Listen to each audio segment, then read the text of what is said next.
할렐루야. 참 좋으신 주님의 은총과 평화가 오늘 이 예배 가운데 참여하는 우리 모두에게 함께하기를 주님의 이름으로 간절히 축원드립니다. 코로나로 인한 강도 높은 거리두기 조치가 계속되고 있죠. 아직도 코로나가 잘 생각처럼 안 잡히는가 봅니다. 그 와중에 교회들은 대면 예배를 드리는 것이 맞느냐, 비대면 예배를 그래도 같이 정부 방침에 따라서 드려야 되느냐, 이것저것에서 말들이 좀 많고 혼란스러워하고 있습니다. 지난주 중에 깜짝 놀랄 만한 뉴스를 좀 보게 됐습니다. 코로나로 인해서 대면 예배가 자꾸 제한될 무렵에 한 교회 목사님께서 예배 자체, 그 예배를 드리는 것 자체에다 목숨을 거는 것이 아니라 이웃의 목숨을 지켜내는 것, 거기에 마음을 쓰는 것이야말로 참된 신앙이다. 이렇게 배너도 걸고 SNS에도 알려지면서 좀 유명세를 치르신 목사님이 계세요. 그런데 그 목사님을 남자 여자 두 분이 찾아갔답니다. 항의하기 위해서죠. 찾아간 이유는 하나입니다. 왜 애국하는 목사님들을 곤란하게 혼자서만 왜 이렇게 드러내놓고 해서 비난받게 만드느냐 따져 물은 거예요. 대화가 잘 될 리가 없죠. 그러다 보니 이 두 사람이 목사님을 테러했어요. 폭행했는데 그 폭행의 도구는 바로 교회 앞마당에 있던 고무 망치라고 합니다. 자칫 돌이킬 수 없는 아주 심각한 그런 상황이 벌어질 수도 있었던 아찔한 상황인 거죠. 저는 그 뉴스를 보다가 어쩌다가 우리 신앙이 이렇게까지 끝자락까지 곤두박질 치고 말았을까 싶더라고요.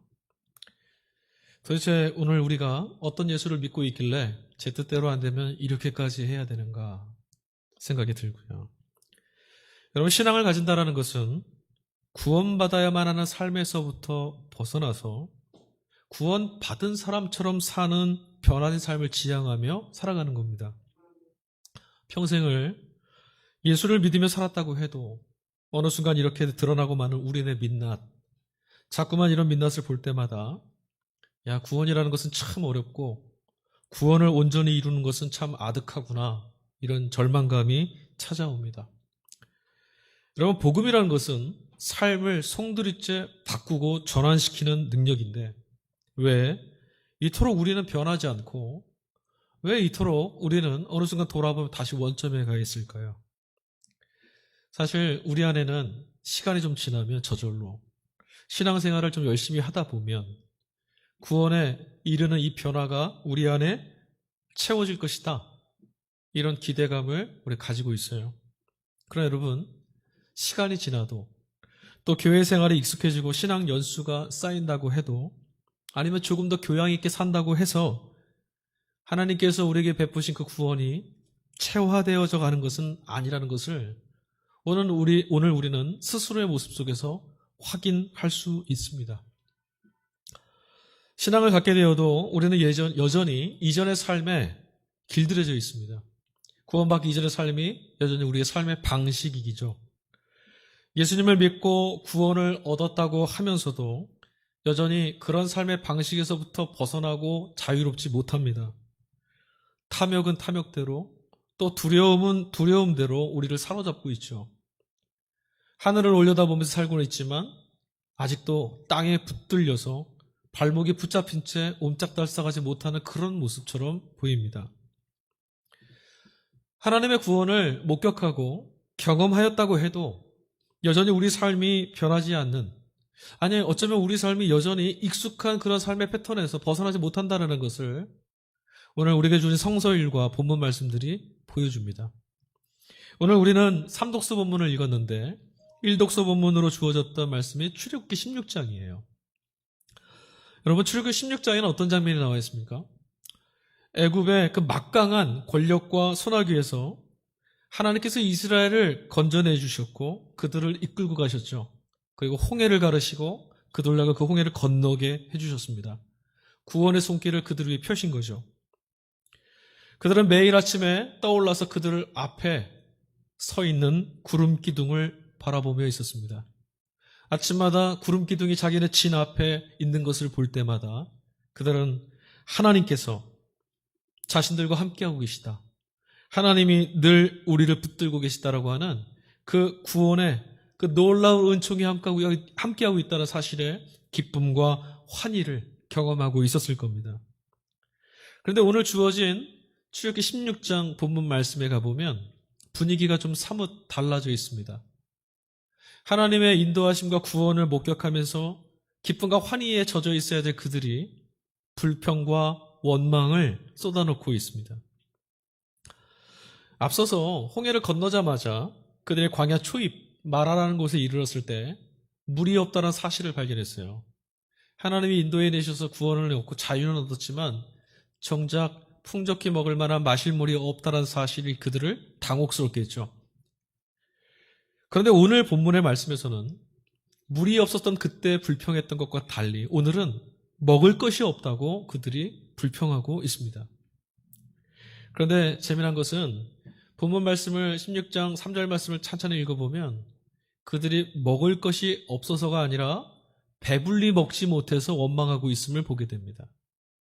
애굽의 고기 가마에서는 고기도 먹고 떡도 먹고 배불리 먹을 수 있었는데 라고 말을 해요. 그러니까 지금 먹을 게 아주 없어서가 아니라 배불리 먹지 못하니까 원망하는 거예요. 이게 무슨 말입니까? 일용할 양식, 오늘 하루를 먹을 수 있는 양식에는 만족할 수 없다라는 거죠. 이유는 뻔합니다. 내일도 먹을 수 있을까? 하나님이 내일도 우리를 먹게 해주실까? 가지고 온 곡식이 떨어져 가고 있는데 과연 내일도 하나님이 이끌어 가시는 내일도 우리는 먹고 살 수 있을까? 두려웠던 거죠. 하루를 살 수 있다는 것만에 만족이 되지 않는 그런 삶에 그들은 서 있습니다. 여러분, 이 불안과 불만은 내일을 책임질 수 있다라는 확신이 들지 않고는 멈춰지지 않고 해결되지 않습니다. 여러분, 먹고 산다는 것은 우리 생존과 아주 직결되는 거죠. 먹지 않고 사는 사람은 없으니까요. 아무리 그럴듯해 보여도 먹는 문제 앞에서는 다 약해지기 마련입니다.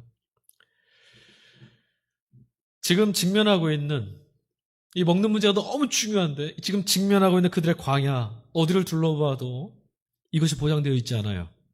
어디를 둘러봐도 당장 눈앞에 먹을 게 보이지 않습니다. 그러니 내일은 어떻게 될까? 또 그 다음날은 어떻게 될까? 꼬리에 꼬리를 무는 염려가 곧장 두려움으로 엄습해 옵니다. 내일도 마시고 먹고 살 수 있을까? 이 원초적인 질문 앞에서 확신이 서질 않았어요. 자신이 없던 거죠. 사람이라면 누구나 이 문제를 두려워합니다. 사실 우리도 매일 이 질문을 하고 살아가는 거예요. 이 질문 앞에서 우리도 수고함을 또 염려를 근심을 끌어안고 살고 있습니다. 그러니까 지금 이 이스라엘 백성들이 광야에서 하나님을 향해서 원망하고 불평하는 것은 너무 터무니없는 것은 아니라는 거예요. 우리 다 그러는 거죠. 그러나 여러분, 이런 상황에 처한다고 모두 다 원망하고 모두 다 불평하고 모두 다 두려워하는 것은 또 아닙니다. 오늘 본문의 말씀, 출애굽기 말씀 보면 단 한 사람, 그렇게 반응하지 않은 사람이 있었어요. 모세입니다. 모세는 단순히 지도자였기 때문이 아니었어요. 출애굽 이후에 홍해를 가르고 여기까지 지나온 길들을 돌아보니 그때그때마다 늘 목격했던 것이 생명을 지켜주시는 하나님이었어요. 모세는 지금 이곳 광야에서도 그 하나님이 우리와 함께 하실 것이라는 것을 믿었어요. 그래서 여러분, 모세는 다른 사람들이 광야에 비어있는 것을 주목하고 염려 근심에 사로잡혀 있을 때 그 광야도 채우실 하나님을 주목할 수 있었던 겁니다. 백성들은 누구를 의지했죠? 모세를 의지했습니다. 지도자니까요. 그러나 모세에게 있어서 인도자는 오직 한 분, 하나님뿐이셨어요. 진중에서 터져나오는 불만과 불평들, 그것들을 바라보니 그런 모세의 신앙에서, 그런 모세의 믿음 안에서 보니까 백성들이 하는 이 불평과 불만이 곧장 누구를 향한 거예요? 하나님께로 향하는 거예요. 모세가 두려웠어요. 깜짝 놀랐죠? 그래서 모세가 외칩니다. 여호와께서 자기를 향하여 너희가 원망하는 그 말을 들으셨습니다. 하나님이 너희 원망하는 거 다 들으셨다. 큰일 났습니다. 우리가 지금 성령 강림절기를 보내고 있는데요. 성령 강림절기가 시작된 이후로 교회력에 따라서 우리가 읽어온 성서율과 본문의 말씀들이 주로 다루었던 내용들이 어떤 것들인지 여러분 기억하세요? 사랑, 용서, 용납 이런 것들이었어요. 오늘 이어지는 본문 말씀, 우리가 오늘 같이 읽은 삼독서 마태복음 20장 말씀에서도 이런 교훈을 우리 쉽게 발견할 수 있습니다. 오늘 본문 속에 나와 있는 내용, 스토리는 대강 여러분 다 아시는 것들이에요. 포도원 주인하고 품꾼들에 관한 이야기입니다. 포도원 주인이 자신의 포도원에서 일할 사람들을, 품꾼들을 들여보내고 있는 거예요. 데려다가 자신의 포도원에서 일하라고 부르고 있습니다. 제3시, 그러니까 우리나라 시간으로 하면 오전 11시, 9시입니다. 오전 9시에 추가로 사람을 더 데리고 왔대요. 그러니까 그 앞서 더 일했던 사람이 있죠. 아마도 이 포도원에서 오늘 처음 일했던 사람은 오전 6시쯤 일을 시작했을 것 같아요. 왜냐하면 유대 시간에서 낮 시간은요, 오전 6시에서 오후 6시까지거든요. 그러니까 오전 9시에 새로 부름받은 사람이 있다는 얘기는, 또 부름받았다는 얘기는 그 앞서 오전 6시부터 일을 시작한 사람이 있다는 거겠죠. 여하튼 오전 9시에 밖에 나가서 일꾼들을 또 데리고 왔던 주인이 일손이 부족해서 그랬는지 아니면 뭐 일이 바빠서 그랬는지 오늘까지 꼭 해야 되는 일 때문이었는지 자꾸만 밖에 나갑니다. 나가서 이후로도 밖에 나갔다가 사람들을 데리고 오는데 12시에도 나가고 오후 3시에도 나가고 마지막으로 오후 5시에도 밖에 나가서 품꾼들을 자기의 포도원으로 데리고 들어옵니다. 여기서 우리가 당혹스러운 것은 포도원에 들어와서 일을 시작한 시간은 다 달라요. 그런데 맞춰지는 시간은 다 똑같다는 거예요. 다 6시예요.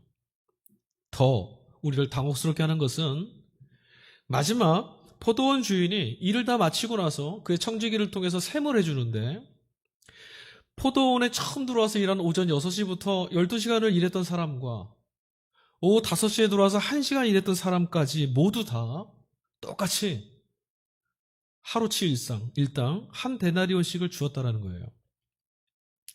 듣기에는 우리 참 좋은데 선뜻 우리 마음속에 좀 부당하다는 생각이 들죠. 어떻게 이럴 수가 있죠? 일한 만큼을 셈을 채워주어도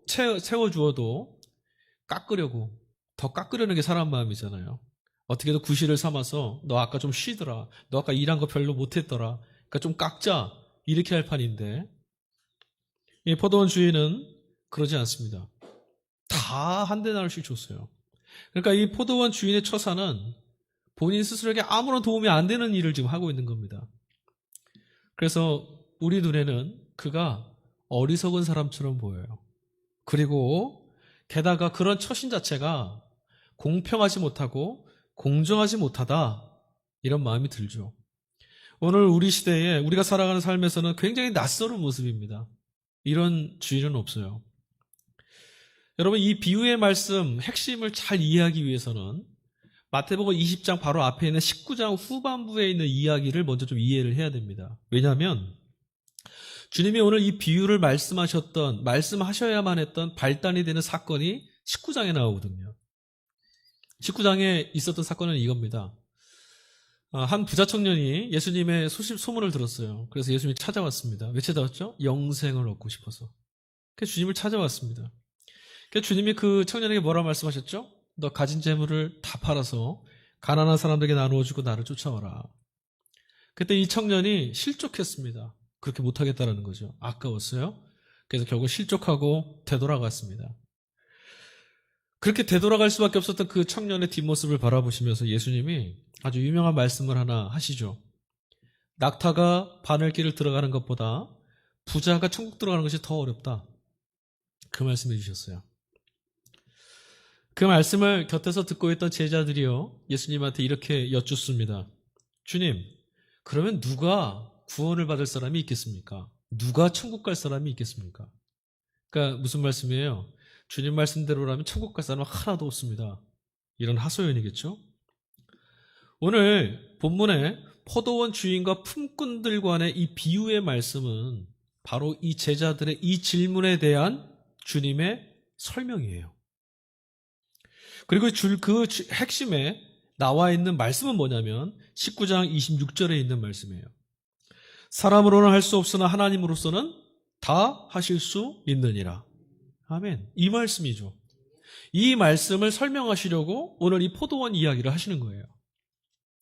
지금 주님은 하나님만이 하실 수 있는 일, 하나님만이 하시는 일이 어떤 것이냐, 그것을 가르쳐주고 계시는 겁니다. 그래서 여러분 오늘 본문의 말씀을 읽으시면서 야, 포도원 주인이 그렇게 하는 것처럼 너희도, 아니 우리도 나가서 힘없는 사람들, 연약한 사람들 차별하지 말고 호의와 선의를 베풀며 그렇게 살자. 이런 교훈으로 읽고 만다면 우리는 지금 본문의 핵심을 놓치는 거예요. 주님은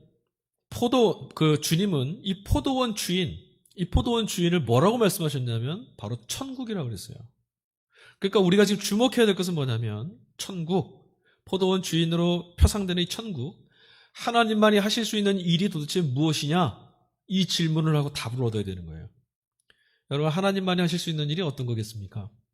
여러분, 이 질문을 들으시면 홍해가 쩍쩍 갈라지고 산이 이쪽으로 옮겨지고 뭐 이런 거 생각하시는지 모르겠습니다. 그러나 오늘 본문에는 전혀 다른 이야기가 우리에게 소개됩니다. 천국에 관한 말씀, 하나님만이 하실 수 있는 일들을 지금 주님께서 설명해 주셨는데, 그럼에도 불구하고 여러분, 천국에 관한 이야기가 이 안에 담겨 있다라고 생각하고 보아도 여전히 우리 마음속에는 주인의 처사가 잘 이해가 되지 않죠. 어떻게 그럴 수 있을까? 어떻게 다른 시간에 와서 한 일도 다르고 능력도 같지 않은 사람들을 동일하게 처우할까? 너무나 낯설은 모습이고 또 그러다 보니 주인의 처사에 반발하고 있는 그 품꾼들의 항의가 오히려 더 합당하게 들리는 그런 형국이죠. 실제로 여러분, 우리는 아무리 인자하고 너그럽게 보여도 또 그런 척 하면서 사람들을 대한다고 해도 막상 이 일이 우리 일이 되면 그렇게 흡족할 리가 없을 겁니다. 이해가 안 될 거예요. 특히나 내가 품을 줘야 되는 입장이라면 더더욱 그러겠죠.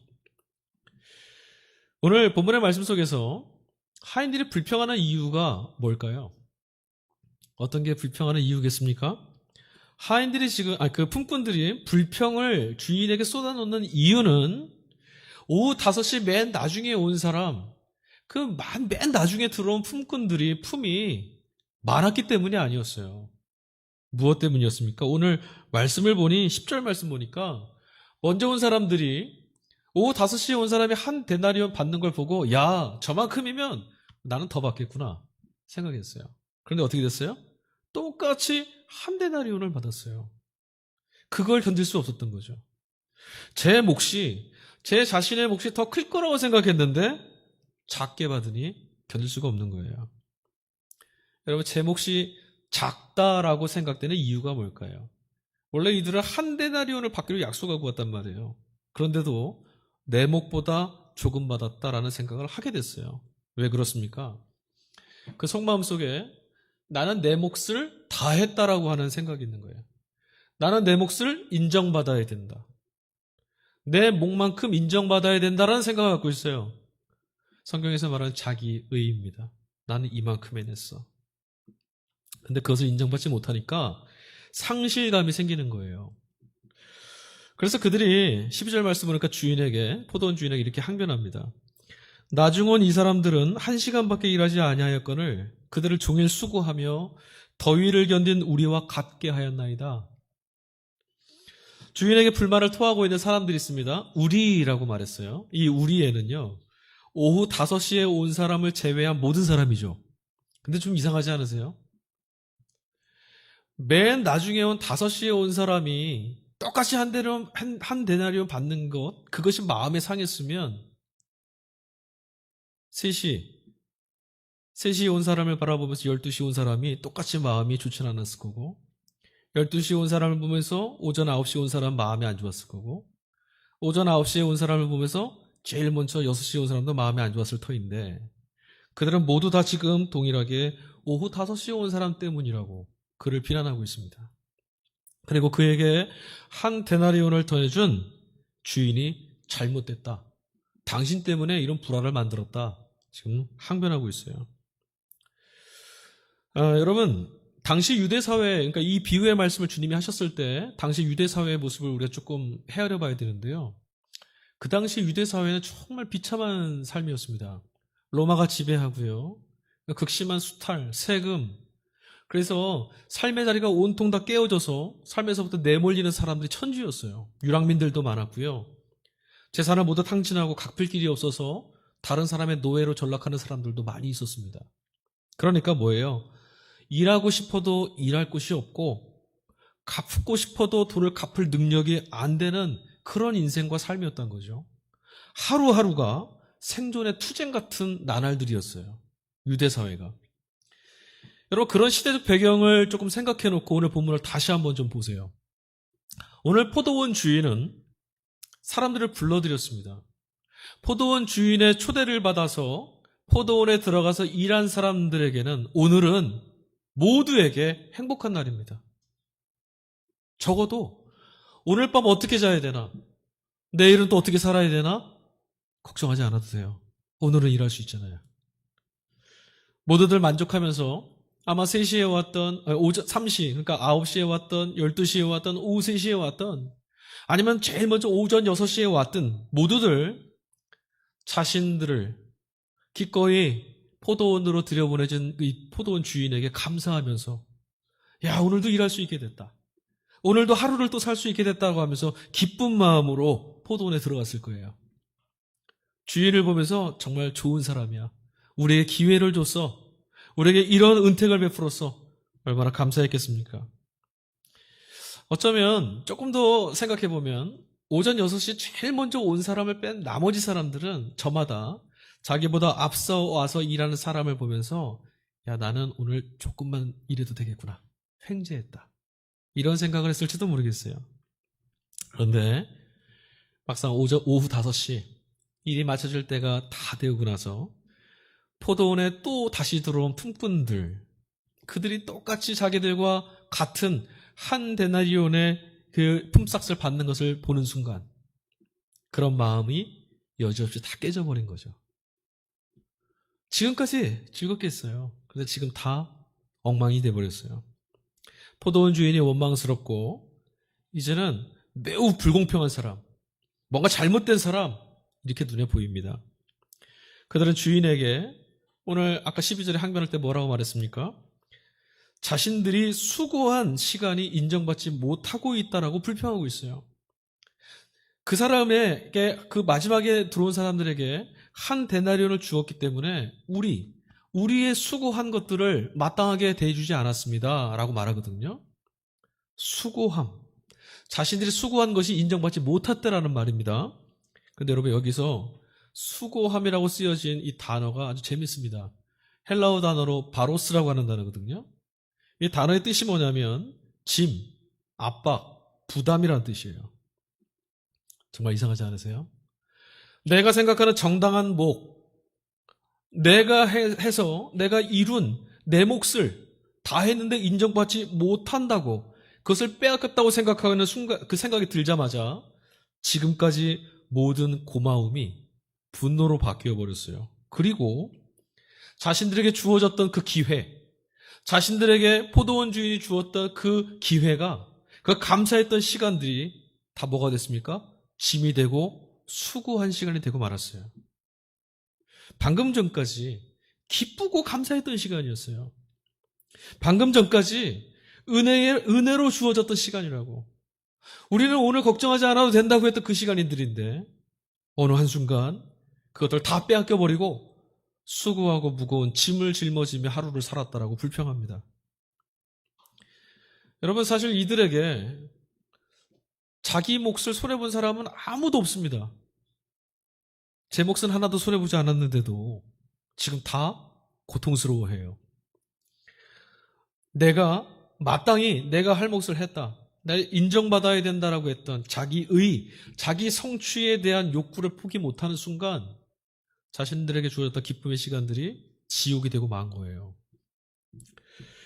여러분, 이들은 앞서 말씀드렸다시피 모두 다 은총받은 사람들입니다. 포도원 주인이 일할 수 있도록 자기 포도원에 들어오게 했거든요. 제 시간에 일하게 되었다면 모두 다 6시부터 일해야 돼요. 근데 오전 9시, 12시, 3시 다 늦게 들어왔잖아요. 여기서 우리 먼저 또 알아야 될 게 하나 있어요. 왜 이 사람들은 늦게, 제 시간에 오지 못하고 늦게 주인에 의해서 포도원에 들어오게 됐을까?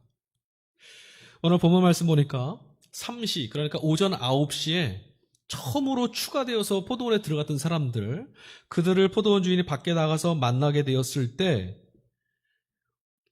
그들을 보면서 주인이 했던 말이 있어요. 왜 놀고 있느냐? 이렇게 말해요. 놀고 있었다라는 말, 아무리 보아도 저는 이 개역개정판 성경 말씀이 번역을 잘못했다고 생각됩니다. 이거 부당한 거예요. 생각해 보십시오. 하루 벌어서 하루 먹어야 되는 형편에 있는 사람들이 밖에서 놀고 있었다라는 것이 말이 되겠어요? 그건 말이 되지 않죠. 놀고 싶어서 아무 일도 하지 않는 것과 일하고 싶어도 선택을 받지 못해서 아무것도 할 수 없는 것은 같은 말이 아니잖아요. 그렇죠? 이 사람들은 지금 일을 해야 돼요. 그래야 오늘 하루를 살 수 있어요. 근데 일을 못 합니다. 그러니까 이들은 지금 밖에 놀고 있는 것이 아니라 어찌할 수 없이 배회하는 거죠. 이들을 선택해 주는 사람이 없어서 그랬던 거예요. 마지막에 오후 5시에 주인에 의해서 부름받았던 사람, 그 사람이 똑같이 너 왜 밖에서 이렇게 놀고 있느냐, 빈둥거리냐 했을 때 그가 했던 푸념, 그것이 이런 생각을 뒷받침해 줍니다. 7절 말씀 상반절인데 5시에 들어온 사람들이 주인에게 이렇게 말합니다. 이르되 우리를 품꾼으로 쓰는 자가 없습니다. 아무도 우리를 선택해 주지 않습니다라는 얘기예요.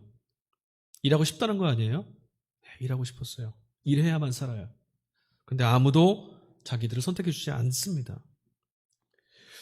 저는 대학생 시절에 알바를 좀 많이 했거든요. 여러 가지를 좀 해봤는데 그 건설 현장 같은 데 가서 일용 노동자 그 알바도 좀 해봤었어요. 그럼 이제 인력 시장에 가서 대기를 하고 있으면 이제 필요한 사람들을 사출해 가려고 공사장에 있는 그 담당들이 옵니다. 그럼 이제 누구누구 몇 명 해서 합당한 사람들을 이제 채워서 데리고 가는 거예요. 여러분 그거 아세요? 인력 시장에서 사람들을 뽑아갈 때 기준이 있어요, 기준. 어떤 사람부터 1순위, 2순위, 3순위가 있는데 제 1순위가 어떤 사람인 줄 아십니까? 경력 있는 사람이에요, 경력. 경력자. 경력이 있어서 능수능란하게 일할 수 있는 사람, 그런 사람들은 제일 먼저 뽑혀나갑니다. 그 다음은 힘이 있고 비교적 젊은 사람들이에요. 그러면 남는 사람들이 어떤 사람들이냐? 나이가 좀 많고 유약해 보이는 사람들. 그런 사람들만 남아요. 그런데 여러분, 늘상 그래요. 그러니까 이 사람들은 일터에 언제나 일을 하기 위해서 인력시장에 나가도 늘 공쳐요. 선택을 못 받는 거죠. 그냥 운이 좋게 한 자리 나서 가게 되면 부랴부랴 뛰어서 갑니다. 기쁘게. 사람을 부리는 입장에서 보면 그런 사람들이 할 수 있는 작업량이라는 게 뻔하죠. 저런 사람들 데려다 뭐 일 얼마나 하겠어요? 그래서 그렇게 선택 안 하는 겁니다. 씁쓸하지만 작업할 수 있는 그 능력, 그에 대한 품삯으로 사람을 평가하는 거죠. 이런 사람들, 늘 공치는 사람들, 선택받지 못하는 사람들인데 이들이 그렇다고 일 선택 못 받았다고 집에 돌아갈 수도 없어요. 자신들이 책임져야 되는 식구들의 얼굴이 눈에 밟히니까 그대로는 못 가죠. 근데 여러분 오늘 본문 말씀 보면 바로 이런 사람들, 아무도 선택 안 하는 사람들, 능력 없는 사람들, 일할 시간은 더 짧고 그런 사람들이 할 수 있는 일이라는 것도 사실 별로 기대할 게 없는 그런 사람들. 아니 어쩌면 데리고 들어가면 나머지 일을 더 망칠지도 모르는 그런 사람들. 그런 사람들을 포도원 주인이 자신의 포도원에 들어가서 일하게 한 거예요. 초대한 거죠. 그러나 여러분, 포도원 주인의 지금 부름에는 아무런 조건이 없습니다. 무엇을 위해서? 아니요, 없어요. 뒤늦게 부름을 받은 사람들도, 그러니까 나중에 포도원의 주인에 의해서 들어가게 된 사람들도 아마 다 똑같은 생각했을 거예요. 야, 이제 내가 일할 곳이 생겼구나 하면서 감사한 마음으로 들어가긴 하지만 주인이 오늘 그랬거든요.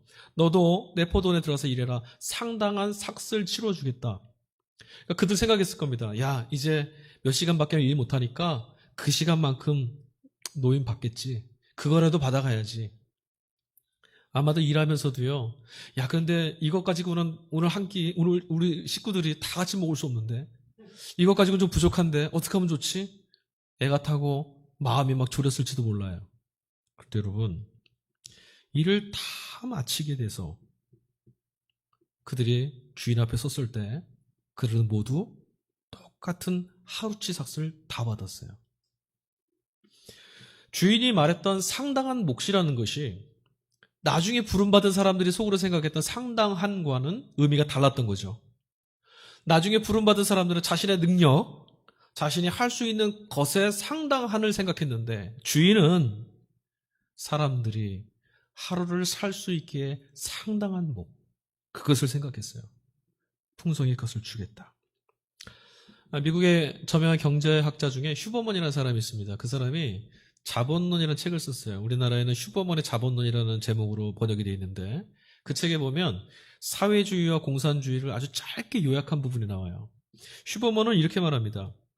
사회주의는 각자의 능력에 따라서 일하고 능력만큼 받아가는 것이다. 공산주의는 각자의 능력만큼 일하고 필요한 만큼 받아가는 것이다. 조금 의미가 다르죠? 여러분, 여기까지만 우리가 생각하고 볼 수 있어도요, 야, 참 공평하고 인도주의적이고 이성적이고 합리적이다, 우리 이렇게 생각이 됩니다. 그런데 여러분, 오늘 포도원 주인의 이야기 비유를 통해서 예수님께서 말씀해 주시는 천국은 이런 우리가 생각할 수 있는 모든 제도와 나라를 뒤엎고 뛰어넘는 나라예요. 왜 그렇습니까?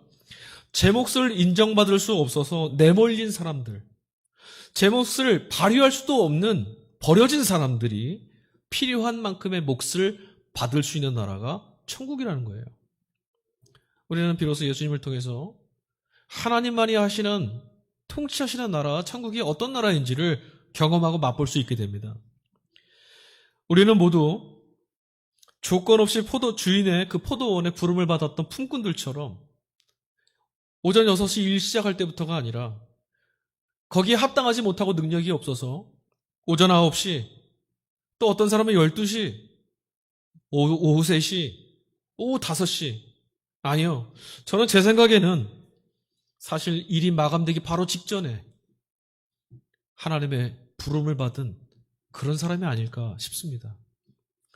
일할 수 없어 버림받았던 이들을 누가 찾으러 나갔죠? 주인이 찾으러 나갔어요. 주인이 밖에 나갔다가 일할 수 없어 버려진 이들을 데리고 왔잖아요. 여러분, 이 말씀은 우리에게 무엇을 설명하고 있습니까? 천국은 어떤 곳이라는 거예요? 전적으로 하나님이 우리를 찾아내 주시는 사건이라는 것을 말씀해 주고 있어요. 우리가 천국을 찾아가는 것이 아니라 천국, 하나님이 우리를 발견하시고 찾아내신다는 거예요.